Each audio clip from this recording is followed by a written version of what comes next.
Trying to decide whether that new game is worth your $60? Or maybe you're just wondering if an old game is worth your time. Well, you came to the right place. This is the only podcast that tries to answer the question, should I buy it though? Hey everyone, welcome back to Should I Buy It Though? I am Giancarlo Herrera. I'm Nick number 9. The one and only TJ. I'm Amanda Ficasta. I'm Nick number 9. The Nick number 9 twins. Aw. And this week we are talking about The Outer Wilds. Woo! Yeah. Oh man. Da, da, da, da. That song haunts my dreams. All right.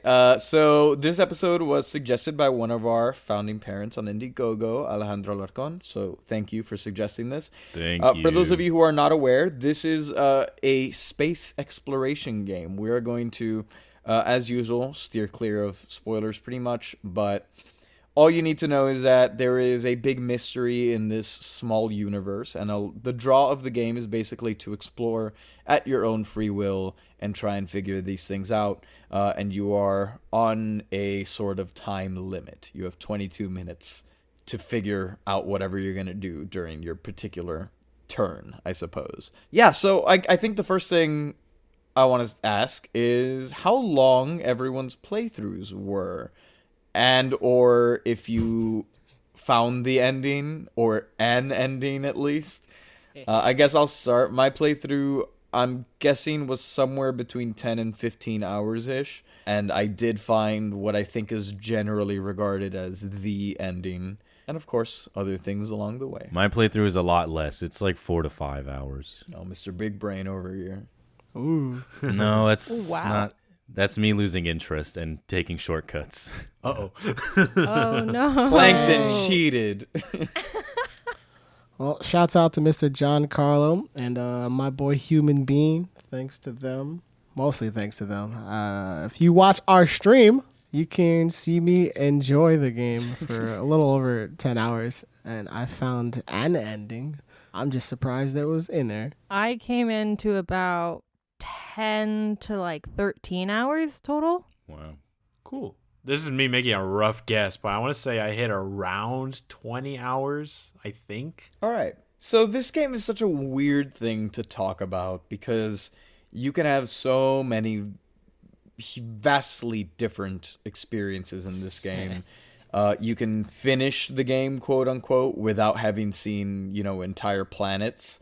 You can spend dozens of hours and never reach the actual ending. Like there's a ton to do. And one of the draws of this game is the physics of it, where it really does its best to, within reason, approximate a lot of real world physics. And so the draw a lot of times is to get you invested in learning some of these actual rules and how it works. Of course, not exactly 100% accurate because it had to be adapted to a game, but to get you to understand the rules of the real world and then the rules of particular fictitious things within the game and kind of combine those two. That's the gameplay loop of the game, if you will.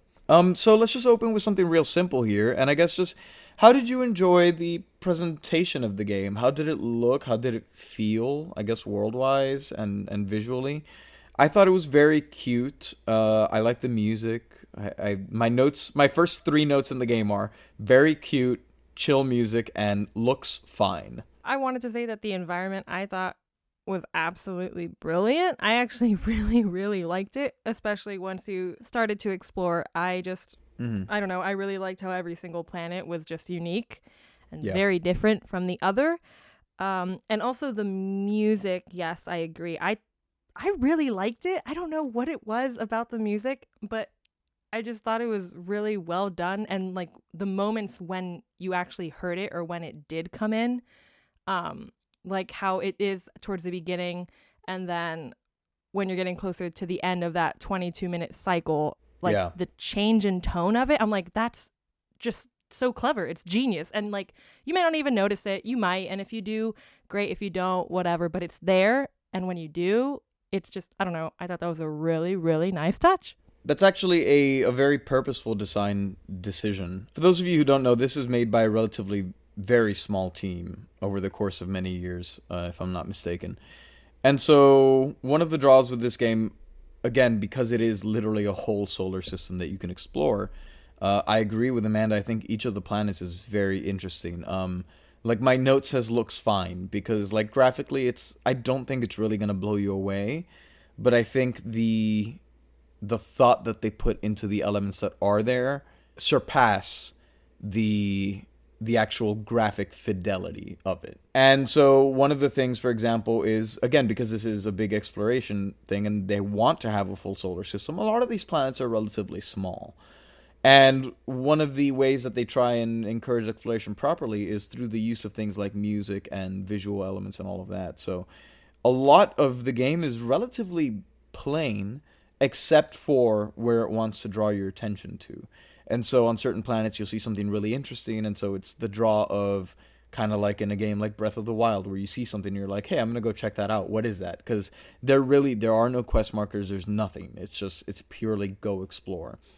So visually it does that, and it does that with music as well. I learned this after the fact, watching a little kind of documentary thing they did with some of the creators, where music really only kicks in when you're in somewhere with something of interest.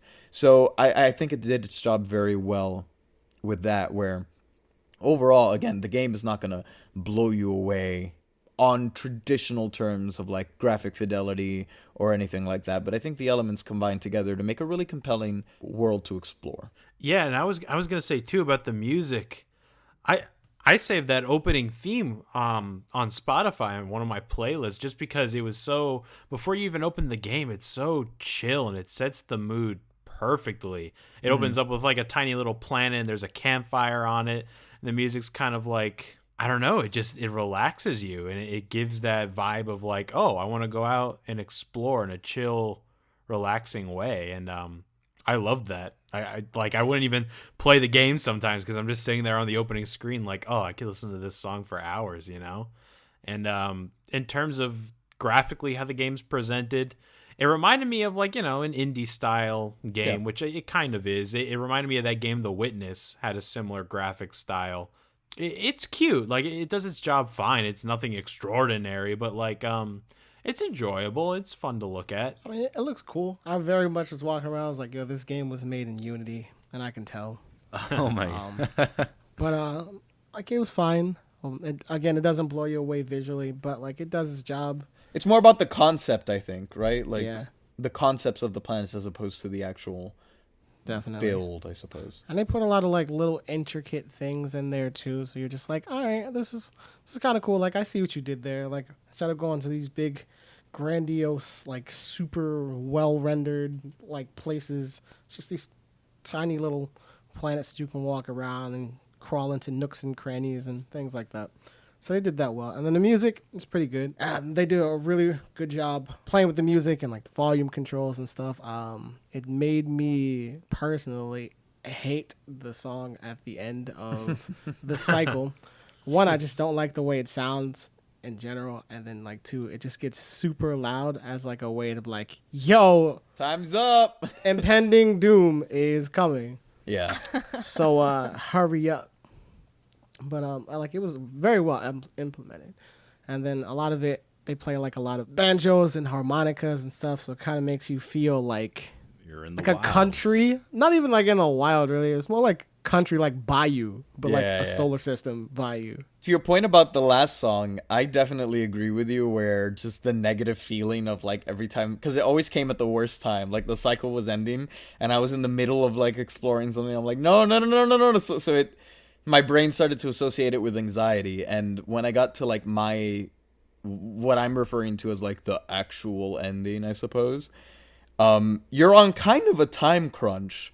Yeah. And when that music started playing, I was in like a party chat with my little brother, and literally I had to pause the game to relax my grip on the controller because I was squeezing it so tight that my fingers were hurting, like the plastic was creaking. I was messing up. On top of the fact that I already don't like playing with controllers, I was messing up some like precision inputs I had to do because of the added like just tension I was carrying in me. And I was like, hold up. I need a break. And the music definitely did its job there, I think. for sure. Definitely. And the level design, TJ, like you mentioned, is very, very creative and clever. Just on each planet, it has its own environmental puzzle that you got to get through and figure out. I think the design there is very brilliant. Yeah. Let's move on next to controls. I'm curious how it felt for all of you. A lot of this game is, of course, space exploration, and then you spend a good bit on foot as well. As in most games, there's kind of a tutorializing section, which is before you even get up in the air, just to kind of teach you the mechanics of the game, which I thought was pretty good at introducing concepts. But I wonder, how did the game feel to you as a player control-wise? Because I will say that, especially the opening hours, like my first few cycles of the game, I hated it. I thought the movement felt really clunky. I have a note that says I hate bridges because I would fall off of them just because I just didn't have a good grasp on movement in the game. Once I got into space, and it's a little confusing because you're getting used to like playing with the physics of the game. But once you get used to it, I thought space exploration was great.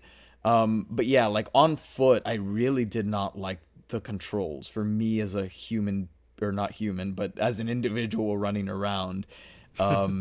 They grew on me. Eventually, they didn't really matter because also gravity's different on different planets and all that. So your movement changes. Yeah. But if I had to do a lot of like regular movement like I do on the home planet, I probably would have been soured on this game very quick. Yeah. See, those experiences you just described, I had the same exact thing, but in opposite order. At the start of the game, I was like captivated by the controls. I'm like, oh, this is so cool. It's like they're doing real life space things, but not really, with getting sucked into like the gravitational pull of a planet, things like that, and experiencing them for the first time. Even if I died from it, I'm like, this is kind of a neat thing that they're introducing here. But after a while, when I just wanted to get to the place that I had already been, or if I was trying to do something over and over and over again, or I just wanted to streamline the main objective, those controls could get very, very frustrating, very repetitive.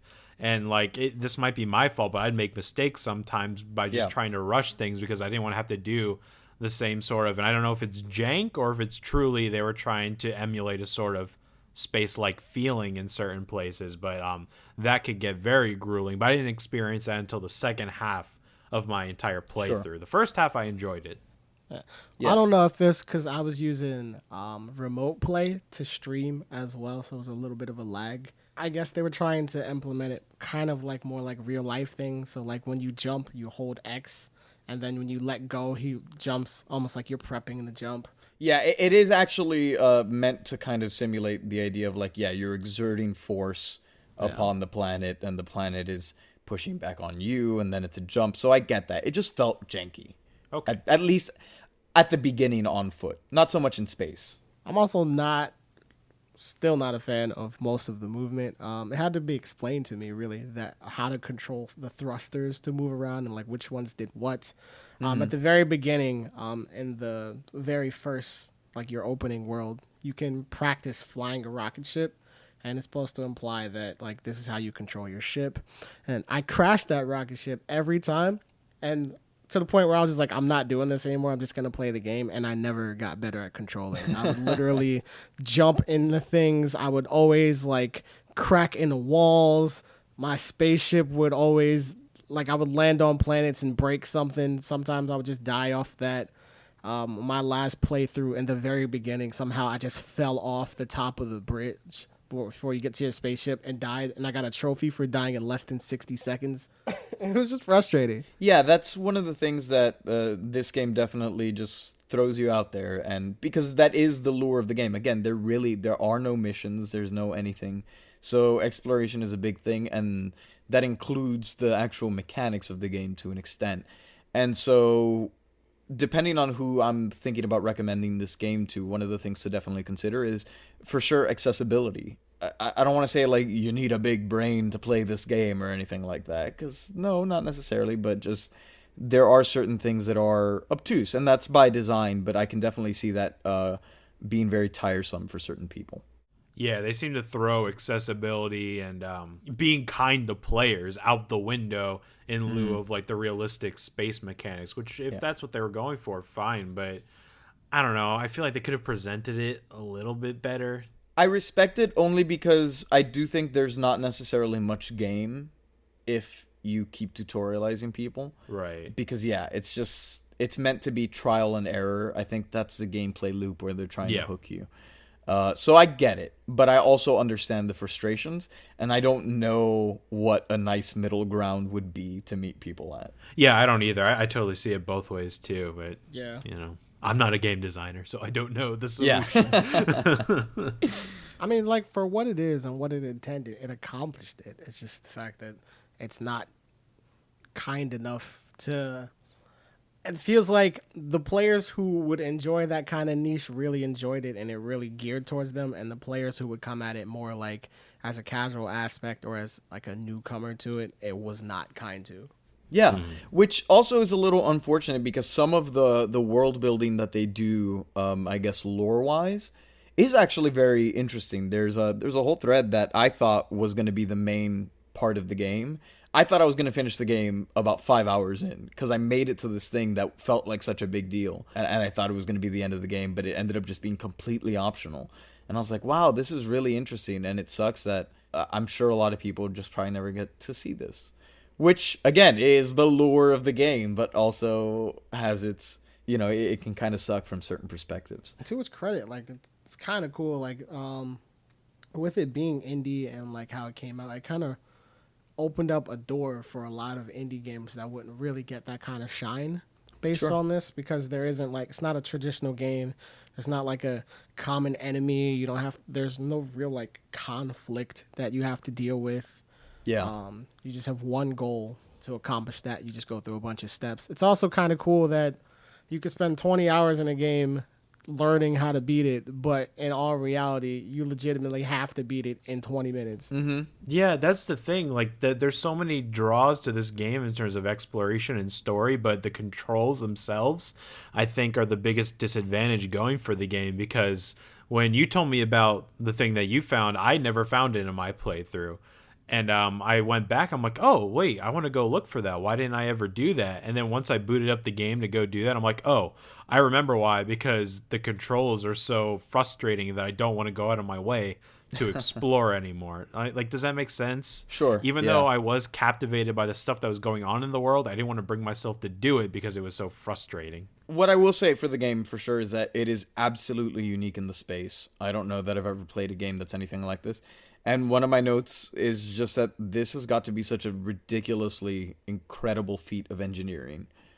To simulate, a full solar system and to have it running essentially at all times, and to have all these different variables that are going to change your experience every single time. And also the fact that you can literally zip across the universe without a loading screen is kind of insane, especially considering the scale of the studio. But that then leads me into the next thing I want to talk about, which is performance. I'm curious how the game ran for everyone. For context, I played this because it's part of Game Pass on the Xbox One X. Literally the most powerful console that you can buy outside of a PC. And it ran awfully for me. Really bad. I had constant frame drops, and I know that there are certain things, like there's certain areas where I could see, why frame drops would come into play, but like sometimes I would get frame drops just like in the starting village. I didn't understand what would cause it, and they were relatively consistent throughout the game. And when I was doing the very last mission, which again it basically took me the whole 22 minutes that you're allotted to like do a cycle. I was about to finish it. I was entering the final section, and the game just crashed for me. Something that, to date, on the Xbox at least, I have not experienced a game crash on the Xbox. Straight up froze, can't pull up a menu, can't do anything. My Xbox was working fine, I could exit and do whatever, but the game was just straight frozen. I had to terminate the application and open it again. And especially it being in that particular crucial mission, it kind of pissed me off. I didn't really necessarily experience any like frame drops per se. Could definitely see on like certain planets where it's just like, maybe because of the particle system is built itself, you can see like underneath it where there's just gaps. But I think that's just because of I don't know, because of Unity itself, or just because it's a particle system and it's harder to do. So like a big aspect of it is the fact that you can lock on to different planets while you're in space. And there's a system where you can click an autopilot, it can help fly you, or things like that, or you can at least use it to help guide you to a certain planet. And there were times where for a good like 10, 15 minutes, I just could not lock on to anything but the sun. So I'm like trying to click other planets and it just would not leave. And I'm just like, it's on stream, I'm frustrated. And it's happened like multiple times where I'm just like, click off. And sometimes that like led me to death at the sun. Yeah. Shut up, Amanda. The sun killed us all. I think we could all admit Yeah, that. come on. I died by the sun too many times to count. Let's not even. I take that back. The only enemy of the game is the sun. Yes. Your main objective is kill the sun. Anyone get the hot shot achievement? Hot shot. Is that flying the model rocket into the sun or landing on the sun? That little station. The sun station? Yeah. No, I didn't even. I like looked at it and I was like, yeah, I'm not doing it to myself. That's probably the most intense the game gets, in my opinion. Every time I spawned, like I looked up, I saw it, and I was just like, I want to go to this, but I refused to.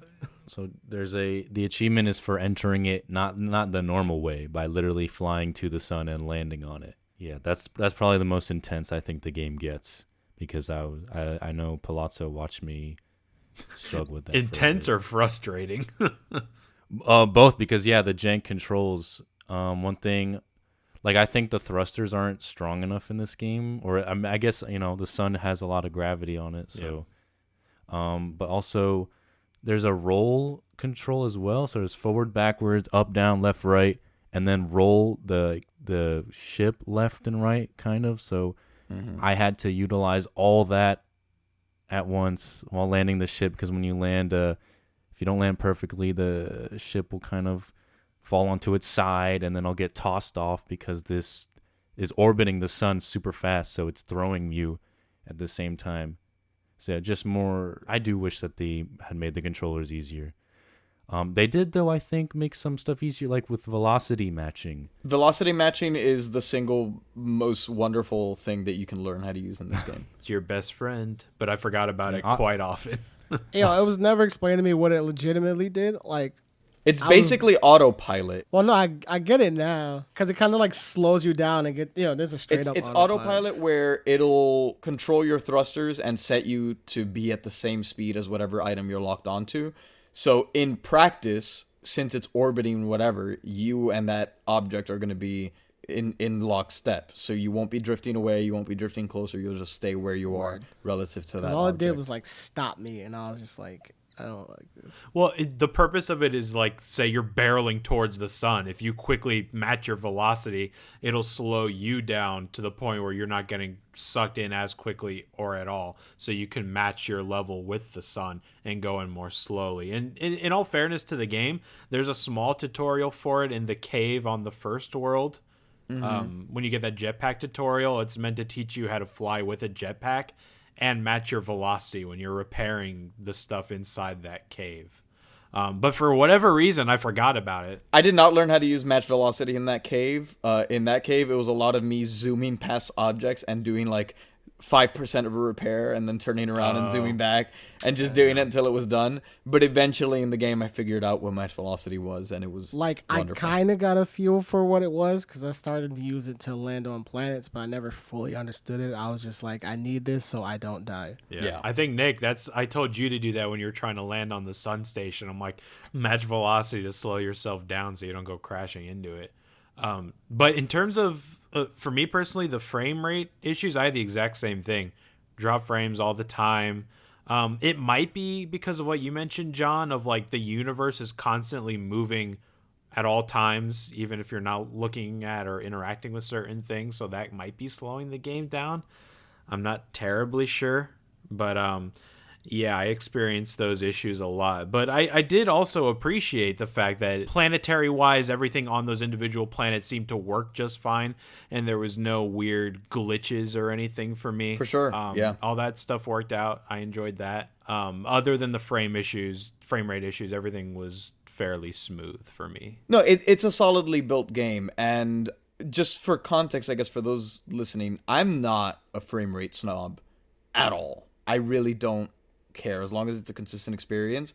For me, it's a problem when, the game is running at whatever frame rate, and then suddenly I'm like at 3 frames a second and I can't see where I'm going for a few seconds, and then I have to wait for it to recover, which is what I was experiencing. Like, that was the nature of the drop. So it wasn't just like, oh man, my 144 hertz wasn't like, no, it was like a gameplay affecting issue, and that's why it bothered me. And for me, this is my big thing with games. I don't really care either if you're at 30 or if you're at 60, as long as, like you said, it's at a consistent working experience. And I think your frame rate needs to be locked if you could do that. If you're like trying to reach levels of 60, but you keep fluctuating between 30 to 40, it's noticeable and it could hurt your experience to the point where I got a headache sometimes. And I never get headaches in games, but it was really throwing me off in certain aspects. Like, just lock the game at 30 if you're able to do that, because that's a much better experience than looking at a whole bunch of different frame rates and dropping down to, like you said, 3 or whatever at certain points. It's very distracting. Yeah, and it was just particularly perplexing. I mean, I usually try and play games on PC when I can, just because I prefer the control scheme. But it seemed weird that on the One X, which again is like as beefy as you can get, and it's not hooked up to a 4K TV. It's hooked up to a super rinky-dinky television right now. It's not pushing crazy graphics. It's not, I didn't do anything. So I just figured if it's not running well here, I doubt anything, but like the highest of high-end PCs is really going to make a big difference. I played on the PC. I didn't really have any issues. 2 or 3 times there was like a little problem where I just lagged out just a bit, but other than that, like, it was like a 5-second thing, but other than that, really nothing, and I had a pretty good time. So I don't know, and I'm surprised that you got dizzy, Palazzo. I always feel like I'm the one that gets dizzy, so I'm really proud of myself for not getting dizzy. I'm shocked. Like, yeah, it never happens to me in video games. This is one of the only ones where I'm like, whoa, I need to stop for a second because I'm feeling a little nauseous. And maybe that's the space controls as a part of it too. But maybe I think also part of it was the frame rate, because I felt that on the first planet as well. As someone who never gets dizzy in games, one of my first notes was zero gravity is cool, because during the tutorial section on the home planet. And then about right after that, I was like, I might throw up playing this game. However, I will say that I never felt it ever again after that, and I think it was purely a matter of me not knowing match velocity. And since that tutorial section is in complete darkness, I was zooming past objects so quick that my brain just couldn't like catch up to what was happening motion-wise. Once I was in the larger solar system, it felt fine. And I do really love the actual, the mechanic of exploring space and how it feels to fly around and interact with the different gravity fields and, maybe try and jump from one planet onto a different celestial body using just your jetpack. Like, when your spaceship suddenly gets jetted to the other side of the universe and you go, well, I still got 15 minutes left on this loop. Let's do it. Or every now and then, something catastrophic happens on a planet and suddenly I'm in the middle of space floating on my own and I see my ship, however many kilometers away, and I go, well, if I pick up enough speed, I can reach it. And then you're barreling towards your ship, but your ship is barreling in a different direction because of some gravity field, and you're trying to match velocity and hook yourself back up into the ship. I thought those were some of the coolest and like weirdest moments of tension that I've experienced in games. And like, not to give anything away, but there is a planet where it requires some unique navigation.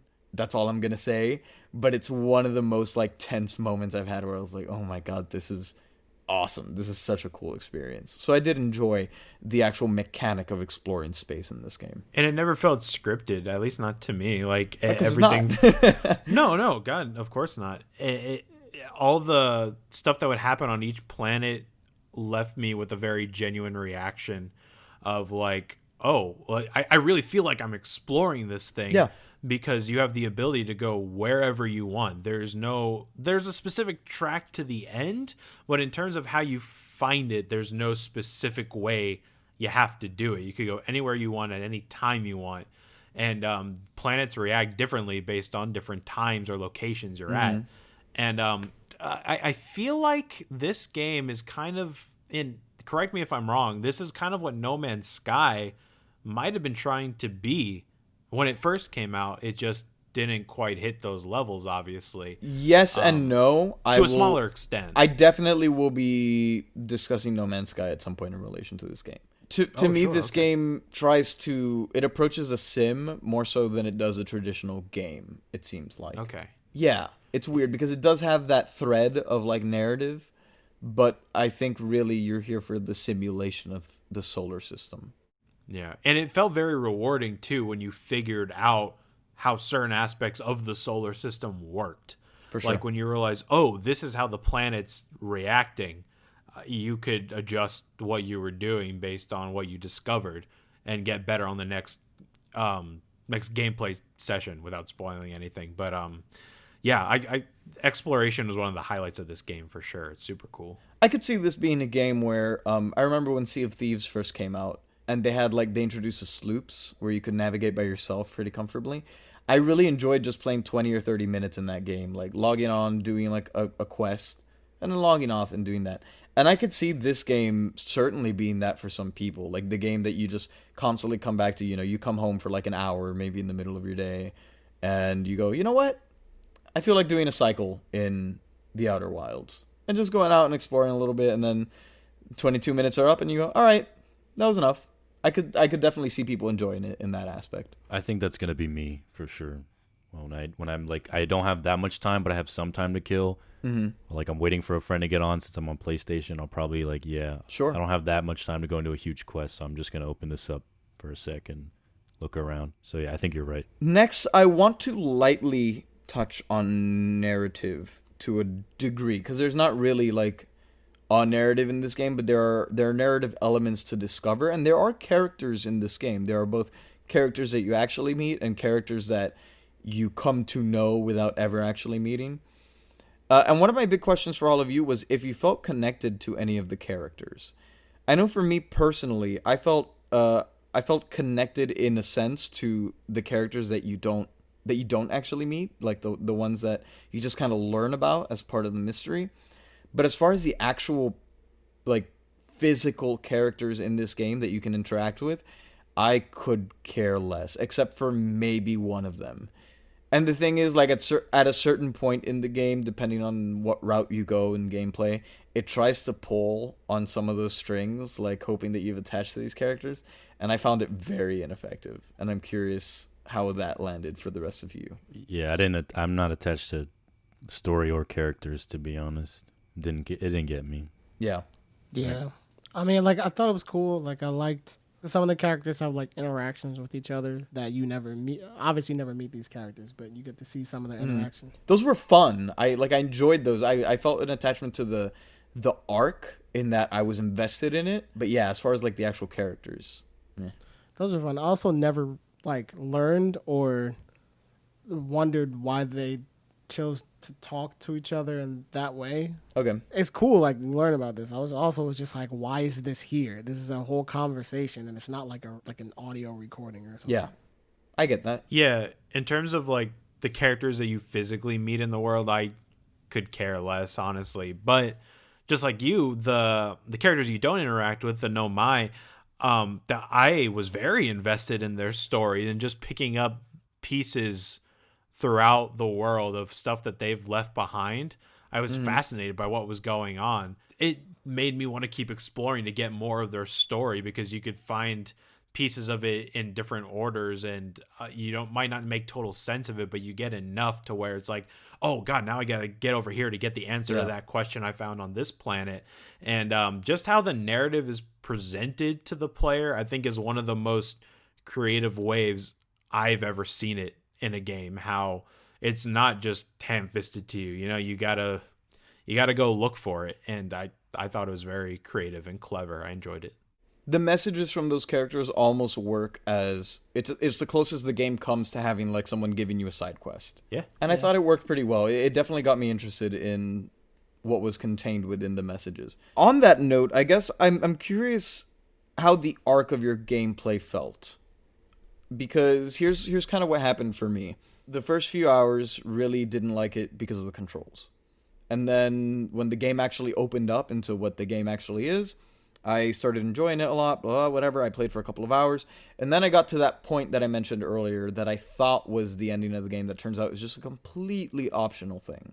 But it feels like such a big deal, and it is such a big mystery that I felt so accomplished when I got there. And there's this thing that you see when you arrive at this location that I was like, wow, this is really cool. And I thought that from there, that was going to, like, I was going to be able to solve the problem of the game at that location. Turns out, absolutely not, because again, it's a side thing. And so the problem was that after that point for me, I knew everything there was to know for the most part. I understood what was happening. I understood the big picture way of fixing it. But then it turns out I just had to go through the tedium of the actual way of fixing it, which the rest of the game was just me being like, okay, let's figure out how to physically accomplish these things, as opposed to necessarily having more mysteries unravel. And while there are still mysteries to enjoy while you're accomplishing these tasks, like certain planets, figuring out how to navigate them. Like, I know I went to a lot of places that Palazzo, you didn't even touch. No. And I touched them on my journey there, and I thought that was super interesting. But especially me, like, thinking in hindsight and comparing it to the conversations that we've had, if I did not fully explore those planets and figure out those mechanics, like if I just did exactly what you needed to do to end the game, I would have completely lost interest after my like secret discovery that I made. After that point, the only thing that kept me interested was figuring out the mechanics of the unique planets. So I'm curious what your general experience with gameplay was. Was it consistent? Did you have a peak? My gameplay was pretty consistent. I started off the game not really enjoying it, and I still didn't fully enjoy the game, to be honest with you. If anything, it just got me angrier and more frustrated. There was one little cool part where we did, on one of the last playthroughs, we figured out how to get to a certain place, and like I figured out earlier how the thing worked from accident with like some random rock on a different planet. Yeah. And I was just like, I'm tired of this game playing around. And like that ultimately led to the ending that I got, because once I basically was on the path to defeating the game properly, I heard the music towards the end of the cycle. Yeah. And it was early, and then I was just like, I'm not dealing with this. And so like I made a decision, and then with that decision, it led to a separate ending, and I was just like, I'm fine with this. That's valid. It's a valid. I'm never ending picking too, it up. You know. Yeah, I had very weird heights and lows in my experience of playing this game, and it fluctuated constantly. Like at the very beginning, I want to say my first 5 to 10 hours, I loved the game. Like I said, exploring the universe, figuring out the different mechanics of the planets and your own spaceship and all that stuff, I adored it. And getting the narrative and the pieces that I did was super fun.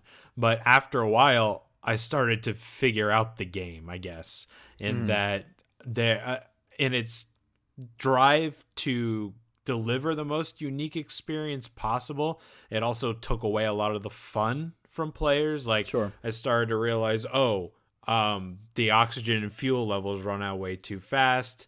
Even if it's realistic, it's annoying after you've been playing this for 10 hours and just want to see more of the story. There's one planet you gotta wait, I think, about 7 to 8 minutes before you're able to even interact with it, which is cool in concept, but it's very, very frustrating when you're just trying to see the story. Granted, there's a mechanic that's put into the game where you could wait for that 7 minutes to expire fairly quickly, but if you don't know about it, then it could be frustrating to the and you can miss that mechanic entirely. Yeah. I didn't realize it until I saw Nick do it when I was watching him. I was like, wait, you could just do that? And because you don't get it until you interact with a certain character who, in all honesty, you don't ever need to interact with. Oh, is that why? Mm-hmm. No, yeah, that's absolutely why. And there's little things that build up after a while. And after the first 10 hours, I started noticing more and more of them. I'm like, this is one of the most creative, clever, interesting games I've ever played, but I'm still not having fun for a lot of it. Sure. I don't know. Do you get what I'm saying? Kind of. I agree with that. I do understand, and I think the game would maybe benefit from having yes and no, because it kind of again defeats the purpose of the game. But I could see them like expanding on this concept and taking a lot of the cool mechanics that they've built and making something that's a little bit more like a free play mode for people who just want to jet around the solar system and explore without necessarily engaging with the core premise of the game. To me, the whole thing is a free play mode. It kind of is, but I just mean to assuage some of the frustrations where like it values the realism of the simulation and the scenario over fun. Yeah. Whereas maybe some people just want to like goof around on a planet, maybe like with a friend or something, you know, and something like that is, I think, is a trade-off. It depends on what you're looking for in a game. Right, because it's a very chill game. I guess it's too chill for me, maybe. I don't know, because I do stop and smell the roses, but it's kind of absurd to me to have people stop and smell the roses on a time limit, and there's not a lot of roses. A lot of the planet is quite barren, and looking for the mysteries takes a lot of time. And it's by design because of the fact that you're on the time limit. They had to make it so that it wasn't frustrating, unreasonably so, to discover these mysteries. So it was a purposeful design decision to only put detail in areas that mattered, which is why I mean, like, a lot of the things that some people found fun, so to speak, about the game, without, not necessarily interesting, but fun to play with mechanically. Like, I would love to maybe see that fleshed out in some sort of successor where it's a simulation of a solar system, but that, you know, there is no time limit, and there's different things to explore other than the central mystery, so that you can still enjoy a lot of the wonderful work that was done on this game, but it's a little more open, and there is more stuff for players like you to stop and smell the roses and stuff like that. And a lot of repetition. I don't want to do the same thing over and over again. Yeah. I don't know if they find that fun. Yeah, especially if you have to do something that it was super difficult for you to accomplish in the first time. Right. And then, like, as soon as you get it, they were like, oh, nah, you dying. So TJ, try again. The section that you got stuck on for like 2 days that I helped you with yesterday on the sand area, when I finally got that to work, I almost cried tears of joy. I'm so mad because I got it to work the first time and I didn't realize what was going on. It was at least 15 minutes every single time of me like going, landing, waiting, knowing what I have to do, but not realizing the exact timing of it, and then screwing it up and going back, trying to do it again, and then being like, okay, nope, I'm dead. Let's do it again. Over and over until I was like, oh, wait, hold up. Let me just wait 2 seconds and then do this. Part of it, too, is this game is kind of like, I feel like if anybody but me streamed, it would also be more boring. Mostly because I was killing myself, which was entertaining the people. But, like, a lot of it is just, like, sitting there watching a lot of nothing going on. Sure. Yeah. Nick, that same thing happened for me to him, like explaining to him how the sand planet worked and what he needed to do there. That process, when I was describing to him, he did it in one go, right? That took me 3 days to figure out and accomplish. Oh my god! It took me 1 whole day pretty much of nonstop playing. Once I got it to work, I finished the game within, I want to say, an hour and a half. Oh my god! The gimmick of the time limit too, it's very, very cool for your first few loops. If you don't know what's happening, you go into the game blind. My first reaction to it, I'm like, whoa, wait, what's going on? I turn around, there's a blinding light. It's possible to not see the main mystery of the game for hours. Yeah. I knew what was happening. It's the only thing I knew about the game. I knew the central premise of like what happens at the end of the time loop. But I did not see it, like actually look at it, until I want to say maybe 2 or 3 hours into the game. Same. Yeah, and it's such a cool thing when you first see it. I was just like, why do I keep dying? I had no idea. I was going to say, after a while, it starts to really wear on you when you just want to get through what you're doing. You know, not to bring Kingdom Hearts into this, but Dream Drop Distance has a similar gameplay mechanic of you're running on a time limit. When it runs out, all the progress you've been doing halts. Got to go switch to another character, and it could be very, very frustrating if you just want to get something done. Cool in concept, but after a while it's not player friendly because you got to do a lot of progress over again. I agree and I disagree because I don't know that I can really fault the game for its central mechanic, especially because since a lot of the game is learning information and that information stays with you because like once you know something, you know. I found that with the exception of accomplishing the final, so to speak, task, there were very few occasions where I was like, wow, I need to go redo that. I died a few times and I was like, I didn't quite get to finish that. But I never felt too tedious in the sense of like, wow, I need to go do this and then go there and then go do this. And there's just not enough time in this cycle. No, like usually if I died, it was because I didn't understand a mechanic or like I spent too much time dawdling somewhere else. So usually I could get to it on a second try. And I felt okay with that. So I don't know that I personally want to fault it there, but I definitely can see the frustration as well. I had a question for Amanda real quick. You said you liked it a lot, right, Amanda? Those probably weren't my exact words, but sure. Sorry, in terms of like the gameplay and stuff, what was your favorite thing about it? What drew you to the game? I think we all had similar experiences in the beginning where we just hated it and learned to love it a bit, but the biggest thing for me, like with any game, like as I'm sure you've noticed, I love to just explore. And this game it's just an exploration game. Like it really is. It does ride on that. It rides on you exploring these planets and picking up clues and hints and just reading absolutely everything you come across. And so I don't know, that for me, I just, whenever I discover something new, I get really, really excited. And I think the game does a really good job at making you feel like you've accomplished something, even if it's like the littlest thing and it actually doesn't have any effect on the story. Like how you guys were talking about how they really don't hold your hand during the game. So it really depends on what kind of games you like, but this game definitely does not hold your hand at all. But for me, because of that, it's weird because I kind of felt more invested because I had to explore, so that when I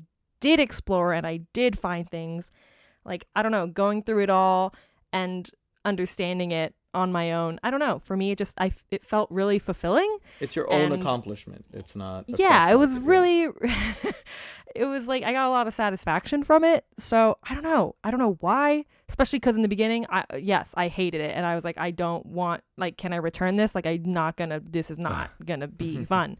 Once I figured out, it was like the smallest thing, but like I couldn't figure out the translator. I don't know why. I was like, why is it not translating? Why is it not just doing it? And then I was like, oh, I'm so stupid. I have to click a button for it to translate.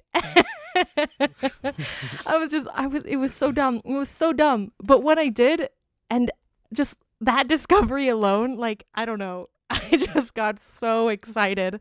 And I jumped from every planet as fast as I could in those 22 minutes. And you bet your bottom dollar, I pressed that button so many times and I translated so many texts. It was great. It was great.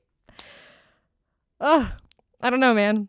I don't know. But all the points you guys made, like, I completely understand. Yes, it can get easily frustrating, easily kind of boring. I think it being kind of tricky just, I don't know, made me more invested in it, or made me more, I have to get it now.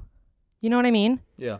No, I agree with your overall sense of like the feel of the game. That's definitely the draw. I think that's why people love it. Yeah. Has anyone here played Spore? Yes. Very similar. When you get to space, you're uncovering mystery and stuff and learning about the universe. And yeah, it's cute.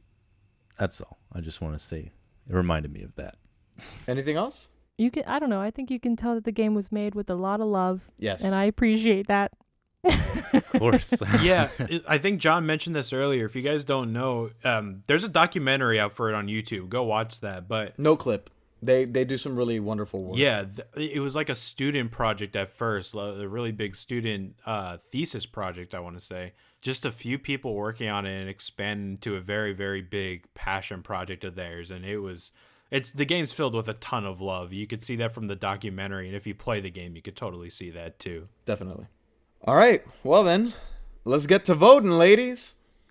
In the case of the Outer Wilds. How do we vote? Okay.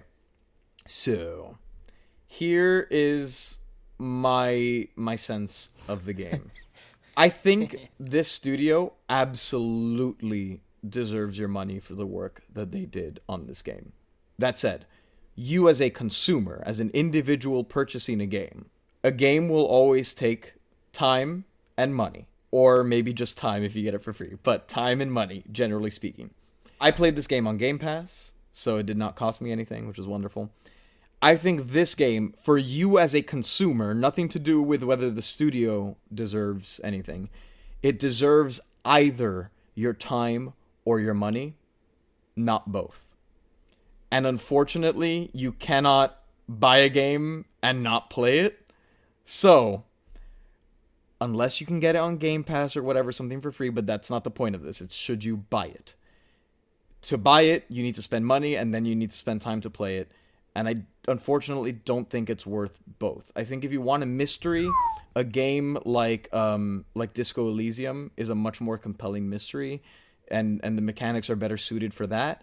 And if you want space exploration, I don't think No Man's Sky is a better game. I definitely do not. I think this game has more interesting space exploration and planets. But if you have a buddy and all you care about is space exploration in and of itself, you'd probably have more fun jetting around the solar system with someone else in a game like No Man's Sky.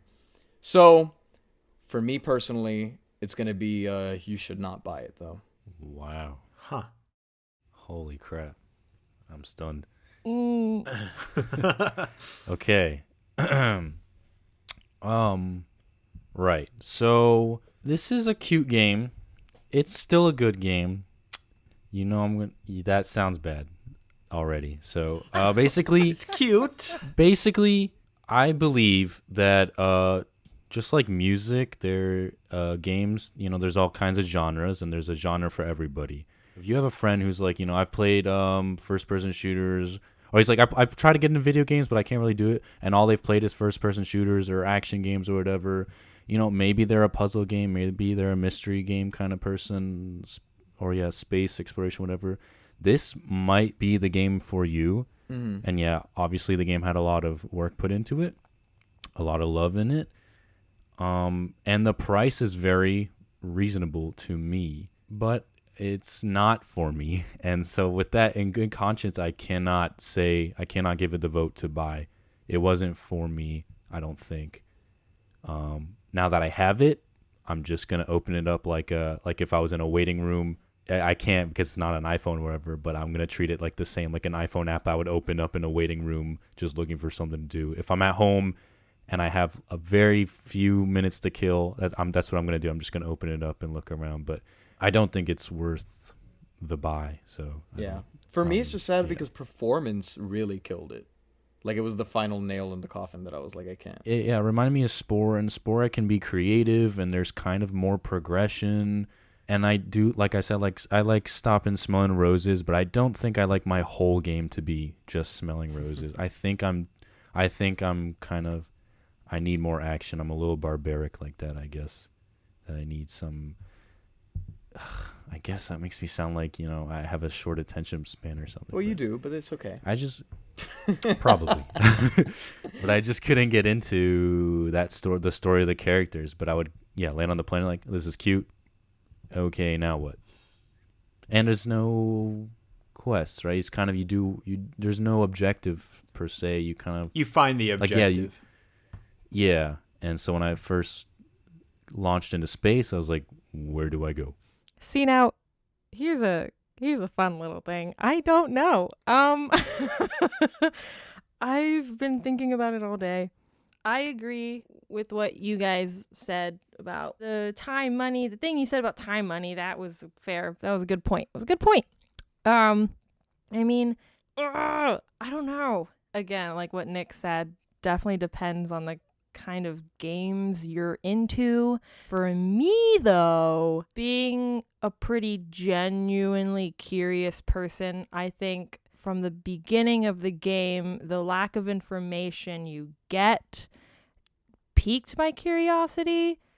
maybe it was just like the mood I was in at the time. I don't know. I got invested pretty quickly, and everything else that I said throughout the podcast, I don't know. I think you should buy it though.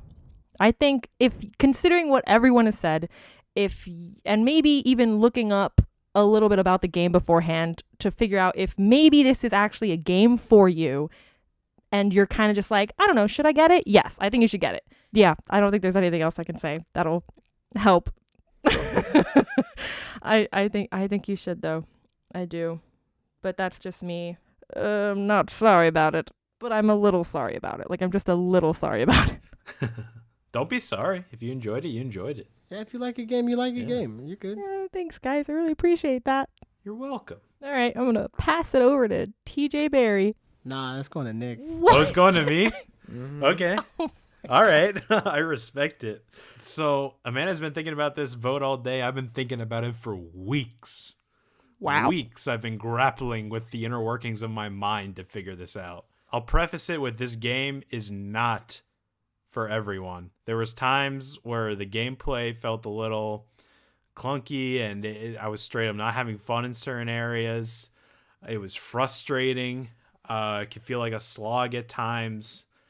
All those things are there. And exploration, it's not always for me. I don't like things like Minecraft where there's no real objective. You just got to go out and make your own fun. But that being said, this is probably the only exploration-driven game with no apparent story that hooked me. The music is hauntingly beautiful. This is the most creative level design I've seen in almost any game. Yeah. The story is there. You just got to find it. And this team, like they're I want to see what they do in the future. Like this was a good first project for them, a great first project. And for those reasons, I say it's a buy. All right. It's a buy. Oh my gosh. So that's a 2-2 enjoyed it. split. And it comes down. The court is in the other ball now. Well, Mr. Barry, what'll it be? Oh my gosh. So, I will admit, it is a good game. Oh. Okay. I know that sounds bad. For some college kids who made it, like my college game wasn't as good as that. Like it's very well made. I will say that as frustrating as it was on stream, and however I feel about the game, my roommate who was watching me stream was like, maybe I'll pick it up like when you're done playing. So I was just like, okay. That also being said, there was also one point where I was just like, how about you play and I'll stream next to you? But that didn't happen because I care so much about you fans. I personally played it on PlayStation 4. I did not have Game Pass. I spent $25 on this game. If it was less money, or maybe my experience was a little tainted because I had to stream it and I was like, I have to beat it before we judge it, right? That being said, if it was not like, no, don't buy this game. It's a good game. If you like exploration, it's great. But for a larger audience of players, like I feel like a lot of people are not going to like this game. I think the developers of this game are great. I think they're going to do amazing things. The game is revolutionary, but at no point should you ever play a game which is meant to captivate you and meant to keep your attention where you're like, this is boring. Yeah. And there were times where I was just like, I'm not having fun. This is boring. Like even through frustration, like you can get over that if you can have fun. And there was just at no point where I was just like, yo, this game is mad fun to play. And with that being said, I cannot encourage you to spend your hard-earned money on this game. But you should play it. Just not if it costs you money. Time or money, but not both. Hard truth unlocked. Oh, man. And with that Sorry, said, wait, Nick, the Spectre of Death, do you want to give the announcement? In the case of the Outer Wilds, you should not buy it, though. A decent attempt, but alas, a swing. and a miss. Slain by Terrence Berry. But watch this stream though. You might enjoy that. TJ, did you know my vote was a yes? He passed that over to me. I figured it. I was like looking at you, and then like when you said earlier, I was like, this will be interesting. So it was either gonna be a yes, or you might have went yes just for the dramaticness of it. I figured TJ was going to be a no, and I thought Palazzo would be a no as well, but I was like, I think there's more of a chance of Palazzo being a yes than TJ. The number one quote of the stream, and Palazzo mentioned it, was at one point I was talking to someone, and they were like, yo, you didn't do this. And I was like, I'm sorry, I'm streaming this game that I hate. Honestly, this outcome was a little unfortunate for me because I was really looking forward to playing the game, not knowing very much about it. I'm definitely like kind of a science nerd, like all of the physics stuff and all of that, like in it, just as a game mechanic, I thought was super cool. And there were a lot of things I really liked, but yeah, ultimately performance and the occasional lack of fun factor was just enough that If there was just more fun in the game, like I like flavor text, I like being able to go out and discover new things. I like narration and like things that you can discover. But at the end of the day, it was just like the objective was boring. sure. Space is so freaking cool, though. If you guys like space, you'll like this game. Yeah, and that's man. why it's so like heartbreaking because the space stuff is so cool. Something's missing. I don't know. The game just needs more oomph, and I don't know what that oomph is. I'm not But, mad at it the ain't there. decision. There's still hope for the game because there's For a lot sure. of people who really do love it. So. Yeah. Yeah.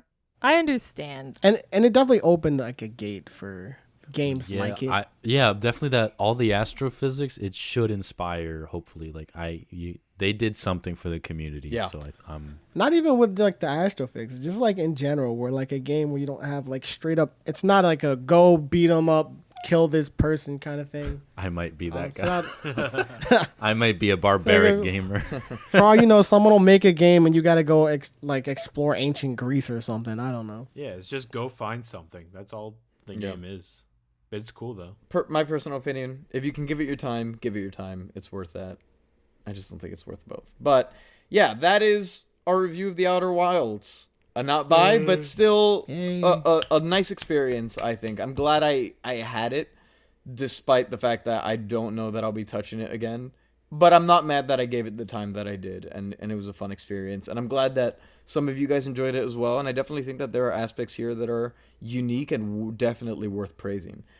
Again, I want to give a special thank you to our donor, Alejandro Larcon, for... Thank you. Yeah, I definitely never would have even like considered playing this game if it wasn't for you. So Absolutely. Honestly. I've heard about this game, and I've been interested to jump into it, so I'm glad that we got to do it on the show, and I'm glad that we got to share these experiences. So thank you for supporting us. Thank you for bringing us this game and for letting us have this experience. But with that out of the way, I guess we'll talk at you next week. later. Bye. Goodbye.